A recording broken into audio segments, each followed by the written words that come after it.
Welcome back to the Golden State with Mates post-game live after the Warriors get a much-needed win, 107-104 against the Detroit Pistons on Thursday night. Before I get started, I just wanted to begin by giving a shout-out and sending my thoughts out to all of you or all those in America affected by the devastating fires in Los Angeles at the moment.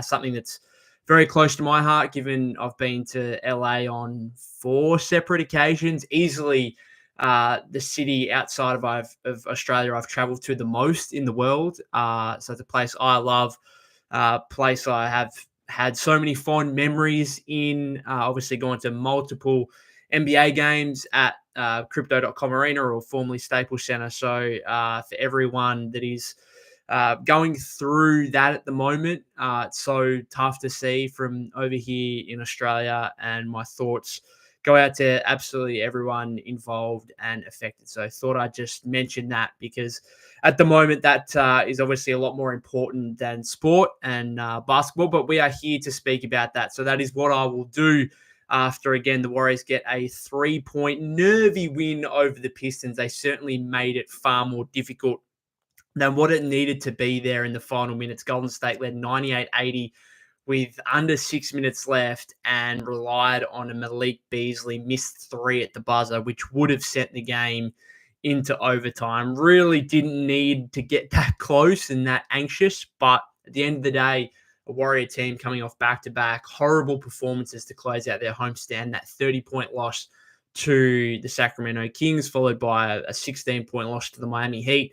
To get any win is obviously, after those two performances, however it comes, you take a victory, particularly against the Pistons team, who these are not the old Detroit Pistons. This is a Pistons team that was on a 5-game winning streak, had won 9 of their last 11 games. So to pull that victory out, particularly on the first night of a back-to-back, there's still, like, every game is, brings some level of pressure for the Warriors, given they've fallen back down to 19-18 now and really struggling just to make the play-in tournament. Every game is meaningful, obviously, but it does alleviate some of the pressure going into the second night of a back-to-back against the Pacers on Friday. Clearly, the story of the game in this one, I can't believe I'm about to say this, but the story of the game was Guy Santos. The Warriors completely ravaged by injury and absence. So Andrew Wiggins had to fly back to San Francisco for family, personal reasons, whatever. So he was out from this game. Kuminga obviously out. Brandon Pajemski obviously out. Gary Payton II obviously out. Moses Moody also a late scratch as well. So the Warriors missing 5 rotation players there. You would say only had basically 10 fit bodies to choose from. Meant that Guy Santos had to see some rotation minutes, and oh my goodness, did he take advantage of the opportunity. An equal career high 13 points. And that first half, he was in a game featuring Steph Curry, Draymond Green, Kate Cunningham, like genuine stars out on the floor. Guy Santos, who had not played rotation minutes this season, was the best player in the game in the first half. And I cannot believe I'm saying that, but it is legitimately true. He had 9 points, 3 rebounds, couple of assists, couple of steals. It was a plus 14 as the Warriors build a 10-point lead. And it's really interesting because the other day after that loss to the Heat, I spoke about the disappointment of the lack of energy and spirit in that game. And part of me felt like, hey, maybe this is what happens before the trade deadline, less than a month out now, with all the speculation going on about the Warriors and what they could potentially do and the amount of different players in trade talks. Maybe this is just what happens, consciously or subconsciously. Players just don't fight as hard when they think, hey, I could be off the team in a few weeks. So whether rightly or wrongly, I felt that like that started to creep in a little bit over those last 2 games against the Kings and the Heat. You come into a game like this, you're battling injury issues, you have to play a guy like Guy Santos, and he comes on the floor, and that guy is he's not worried about his long, medium future. He's worried about right now and trying to make an impact, because he knows that the only way he's going to have a medium to long-term future is if he plays every single second as hard as he can. And he gave the Warriors a boost of energy, a jolt of energy that they desperately needed. And it wasn't just that he hit his first 3 threes and he was cashing in there. it was just the hustle and, again, the energy that he brought to the game. And as I spoke about, some of these guys before the trade deadline, maybe they're not diving on the floor for loose balls. Maybe they're not hustling for rebounds as hard as they might generally. And Guy Santos, like, he's not in that position, right? He could get traded, yeah, sure, but he's legit just out there fighting for any kind of NBA future. That is all he is worried about. And as a result, he comes up with some huge plays, some huge buckets, obviously, first and foremost, but then the second chance opportunities, the offensive rebounds he was providing the Warriors, he was massive in that game. And he was rewarded with over 15 minutes in the first half, and then rewarded with playing down the stretch as well, closing the game for the Warriors. He made a free throw there at the end as well. Disappointing he didn't make two and kind of sealed the game a bit more, but he goes 1 of 2. That was enough, I suppose, in the end of the day. So huge credit to him. And the fact that I'm saying Guy Santos was really the story of the game for the Warriors is absolutely extraordinary, because the Warriors needed these performances. They're missing their second and third leading scorers, Jonathan Kuminga, Andrew Wiggins. And Steph Curry goes 5 of 21 from the floor, 5 of 21, 2 of 14 from three-point range, has just 16 points, did have 10 rebounds, 6 assists in 36 minutes, but the shooting from Steph Curry was awful in this game, and the Warriors needed something from somewhere, basically with their best 3 scorers nullified. No Wiggins, no Kuminga, and Steph really, really struggling. So to get that performance from Guy Santos, Lindy Waters also hit 3 threes. His contract's about to become guaranteed as well. So he was important in the first half. And then Buddy Hield, important game for him to come alive. 19 points, team high. Shot 5-11 from three-point range. For him to provide some kind of scoring output was clearly huge in the Warriors getting this win. Few comments here from you guys before I get into a bit more. GSW says, amount of extra possessions Santos has got us. I'm assuming you might have said that in the first half. It was absolutely just diving on the floor, throwing his body everywhere. And that's the thing. When you're not a lead guy, you're not going to have the ball in your hands as much. Like, if you just want to be a genuine role player in the NBA, these are the kind of things that will get you to this point. It kind of reminds me like JTA, like Juan Toscano Anderson in that like 2020, 21, 21, 22 season, those 2 years. Like, he was really good at that. Just like making these like little hustle plays, and maybe Guy might have a bit more offensive talent than particularly in terms of shooting than JTA, but similar kind of play, similar position, similar size. You know, you're a role player. You need to go out there and defend hard, which I think he did. He defended really hard. I think he guarded Cade a few times quite well. So maybe some similarities there in what Guy could provide the Warriors moving forward, with, you know, potentially a much cleaner, better looking, efficient 3-point shot as well. So clearly his most impactful and best game of his career. I know he had that game, was in Brooklyn last season, I think, where he actually closed over Clay, and that was quite a talking point. He played really well. He had a bit of a stretch there at a similar point last season where the Warriors were going through some injury issues and they had to turn to him. Lester Quinones has also got minutes. So he has played some meaningful games last season, but I think this was probably his best of his short career so far. Daniel Hall says, wait, what just happened? How is it a 2-point game? Can a win be discouraging? I don't think a win can be discouraging given where the Warriors are at and also where Detroit are at. Again, this is like not the old Pistons of the last 5 years, right, where you go into Detroit expecting to win. I'm not sure what the odds were for this game. Does someone want to tell me what the odds were? But I'm assuming, I know Detroit were on the second night of the back-to-back, so maybe that meant the Warriors. I'm assuming Detroit might have been favorites given the absences that the Warriors had with no Wiggins, Kuminga, Moody, etc. So I don't know. Like, I don't think this can be seen as discouraging. Yes, the final 5 minutes were really poor, and the Warriors were a little bit fortunate there to hold on. But at the end of the day, like, they did find themselves up 18 with 5 or just under 6 minutes to go. So the first 42 minutes of the game were very, very good. And defensively, they were very good. And Steph struggled, but they did find some offensive production elsewhere through Buddy Hield, Guy Santos, Lindy Waters, Trace, I think, had a 14-point, 10-rebound, double-double. They kind of really honed in on Steph, obviously, from a Pistons defense point of view, and that allowed for some some easy looks for Trace at the rim, and also for some, generally fairly wide open looks from Buddy and Santos and Lindy Waters. And fortunately, they actually started to make some. We know that's been such a big issue with the Warriors, 3-point shooting and scoring in general, offense in general, over the past month, 6 weeks. So for them to finally start hitting some shots and deliver when Steph was struggling and without Wiggins or Kuminga, I think it's an encouraging win, to be honest. Like, I tweeted it out during the second quarter. I always knew that Guy Santos was the guy to lead the Warriors out of their shooting struggles, because he hit a couple and then all of a sudden Buddy starts making some and Lindy starts making some. And it's like, okay, here we go. And again, the final 6 minutes got very nervy towards the end there. I want to give a shout out to Schroeder. He made a couple of layups there. He didn't have a great game by any means. What do you have? 13 points. 13 points, 5 of 11 shooting, just 1 of 5 from 3. The 3-pointer still isn't coming around. Did have 6 assists.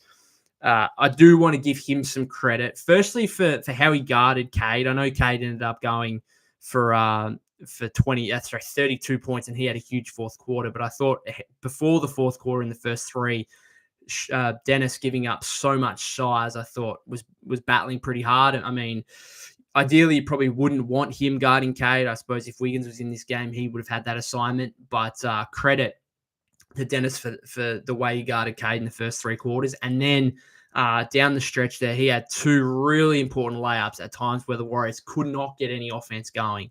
And so credit to him for a couple of big buckets there, which I think was important.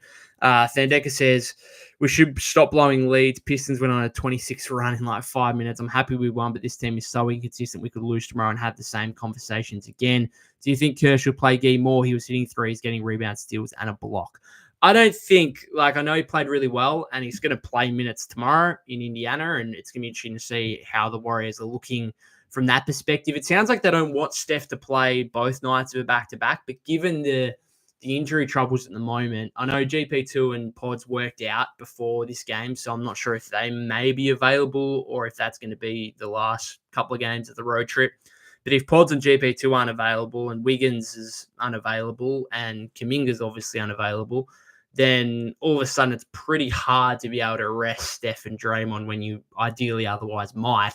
So it's going to be interesting. But either way, you'd imagine Guy Santos will play and get minutes based on this performance. Moving forward, I still think the Warrior rotation is far too deep, for him to be getting legitimate rotation minutes. It's just another guy that you have to throw out there who I don't want Steve to go back to a 12, 13-man rotation or anything like that. So I don't think we're going to see Guy Santos playing, hugely meaningful minutes across consistent portions of the second half of the season. But a game like this one does showcase to you that, hey, he's got something and he might need some more development in the G League. But in the meantime, he can come in and have impactful games. I'm not going to say he's going to come out and play like this all the time, because if he did, then yeah, sure, he's a consistent rotation piece for you. But he's a young player and he's got some tools, and he fights his butt off and he works hard, and that really showed up in this game. It wasn't the 13 points necessarily. It wasn't the 4 of 6 shooting from 3-point range. It was the extra opportunities he created.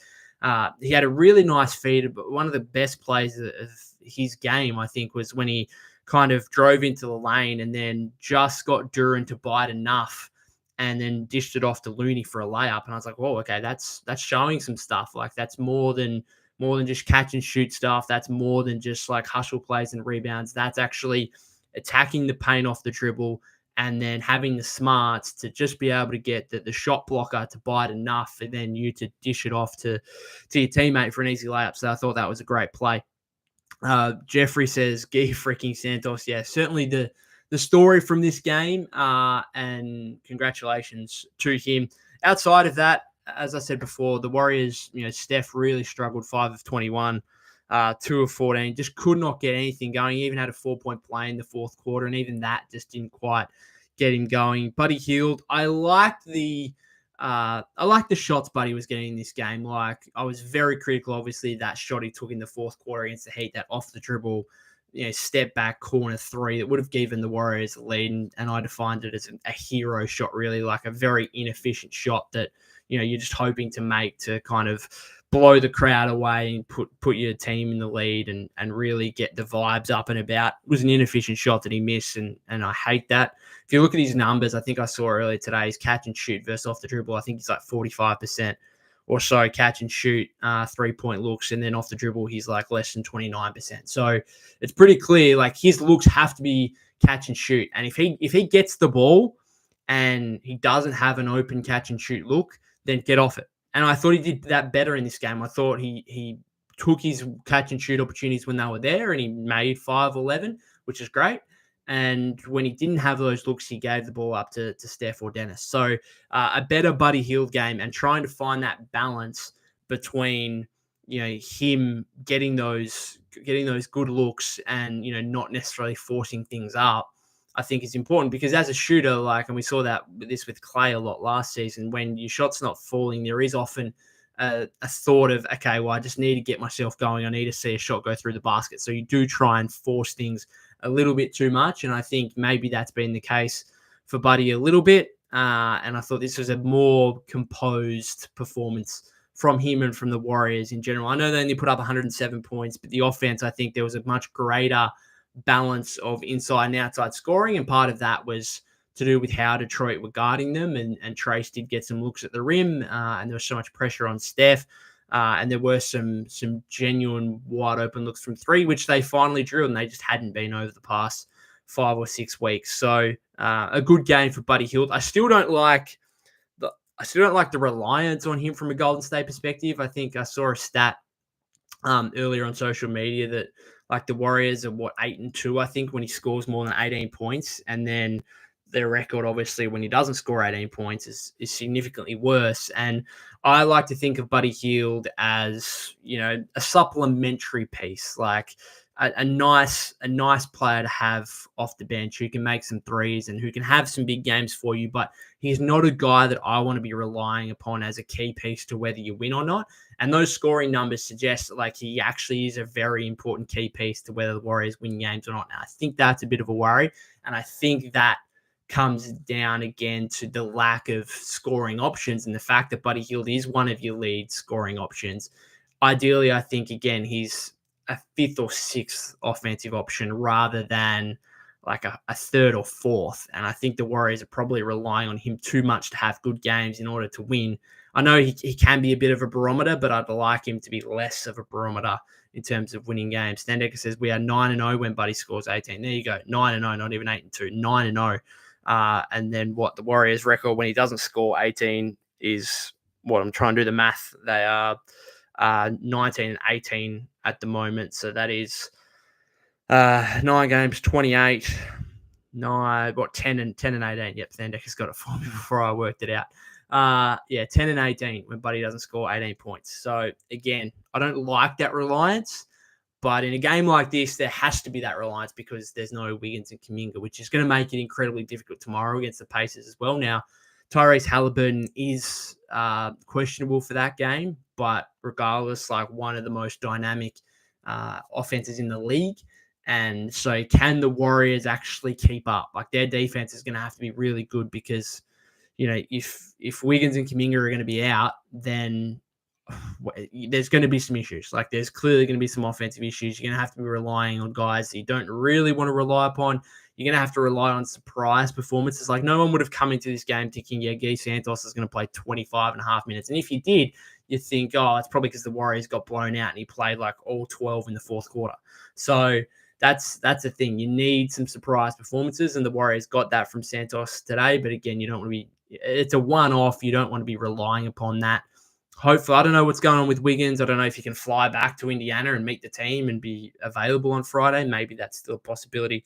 We'll have to wait and see. Then Dex says, I hate how we collapsed in the fourth. It should have been an easy win. Yeah, it's an ongoing issue. We know they probably should have won a heap of games this season when they had significant leads in the fourth quarters, and we saw it even during last season as well. The offense kind of stagnates a bit. Too many times I think they're more worried about burning clock, particularly with like 3 or 4 minutes to go. And I know that can be important and that can be crucial. It probably was a couple of possessions in this game, but you still want to get good looks at the basket. You still want to get good scoring opportunities. And I think sometimes down the stretch, they probably focus too much on, okay, let's waste some time here. Let's make sure we use the full shot clock. And then inevitably they end up with not a great look at the end of that. And then you haven't got anything out of it. So offensive execution down the stretch is clearly something the Warriors need to address. Whether they, I'm not sure there's any answers on this roster. We've seen Kuminga as a closer a couple of times actually be pretty good for the Warriors. Still not sure if that is absolutely what you want for a team that is still vying to make the playoffs. And again, it's probably, do you need to do it on the trade market? Sounds like, obviously one of the big factors in why you would target Jimmy Butler is for that reason, for your offensive execution down the stretch. Sounds like they're not going down that route. So it's unlikely that they're going to get this second star or whatever via trade before the deadline. And therefore it's just going to have to be, try and figure it out essentially over the remainder of the season in terms of that late fourth quarter offense and trying to balance it out. And Steph, hitting some more shots. Like, he played really badly in this game. Simple as that. I know it's very hard to quantify like just how many good looks other guys get because of Steph and just his sheer gravity. And so there's always that factor. It's hard to quantify that as such. So yes, there's that, but he shoots 5-21, 2 of 14 from 3-point range. Steph would certainly be disappointed with that performance, and we'll wait and see whether or not he plays on Friday against the Pacers. A couple other ones. Kyle Anderson didn't play a whole lot, which was interesting. Looney back in the rotation. Thought he played well. 8 points, 8 rebounds, 3 assists, couple of steals in nearly 21 minutes.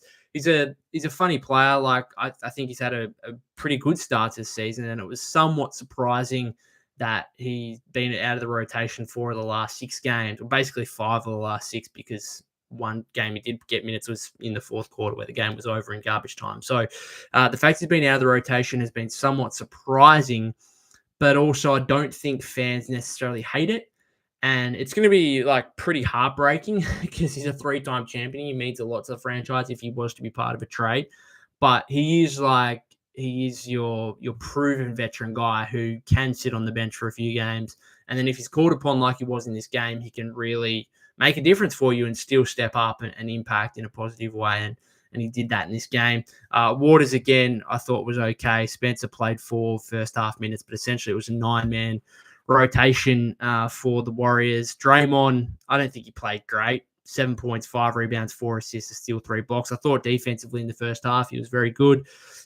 His 3-point shot's kind of gone at the moment, but you almost expect that as well to a degree. Like, he's not going to have the whole season shooting 45% from 3, so you'd see a regression here a little bit.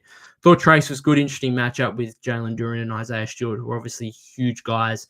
Thought Trace held his own in that matchup, so that was good to see because we have seen him recently get bullied a little bit by bigger guys. We know Trace is, he's a big body, but he's only 6'9". So ultimately, at the end of the day, a win's a win, and that's Golden State will take a win against anyone right now, but particularly given their injury concerns and Detroit, being one of the best teams in the league over the past couple of weeks. A good win for the Warriors, albeit a little bit disappointing with the finish there and the fact that it got so close. I might finish it up there. Thank you very much to those of you that have tuned in live, or if you're watching back on replay or listening via the podcast feed. Good win for the Warriors. They'll play the Pacers tomorrow. I'll be back for another post-game live for that game. Until then, I hope you guys have a great 24 hours until I see you again.